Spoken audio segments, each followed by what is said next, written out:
Sir ఎన్నికలు ఇంకా రావడానికి టైం ఉంది. రేవంత్ రెడ్డిని ఓడగొట్టుడు గెలిపించుడు కాదు.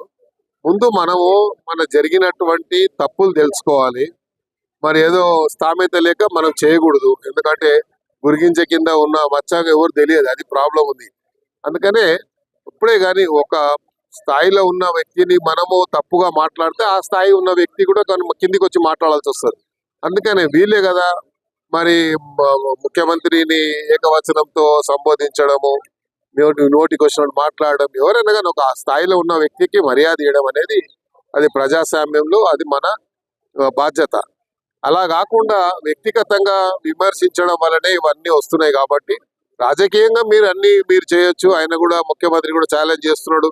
మేము చేసిన అభివృద్ధి విషయంలో కానీ మేము ఇచ్చిన మరి పెట్టినటువంటి స్కీమ్స్ మేము జరగలేదు అంటే ఎక్కడైనా సరే ఏ వేదికమైన ఛాలెంజ్ విసురుతున్నాడు. కాబట్టి ఆ ఛాలెంజ్కు యాక్సెప్ట్ చేయకుండా మనం ఏకవచనంతో ముఖ్యమంత్రిని తిట్టడం వల్లనే ఇవన్నీ సమస్యలు వస్తున్నాయి. కాబట్టి మీరు అభివృద్ధి విషయంలో ఇచ్చినటువంటి స్కీమ్స్ ఏవైతే గ్యారంటీలు ఇచ్చిండ్రో ఆ గ్యారంటీలు జరగలేదని మీరు అంటారు, జరుగుతున్నాయని మేము చెప్తున్నాం. కాబట్టి జరుగుతున్నాయి ఎక్కడ అనేది మీరు చర్చకు వస్తే చెప్తామని ముఖ్యమంత్రి గారు చెప్పారు, మంత్రులు చెప్తున్నారు. కాబట్టి దాని మీద స్పందిస్తే బాగుంటుంది.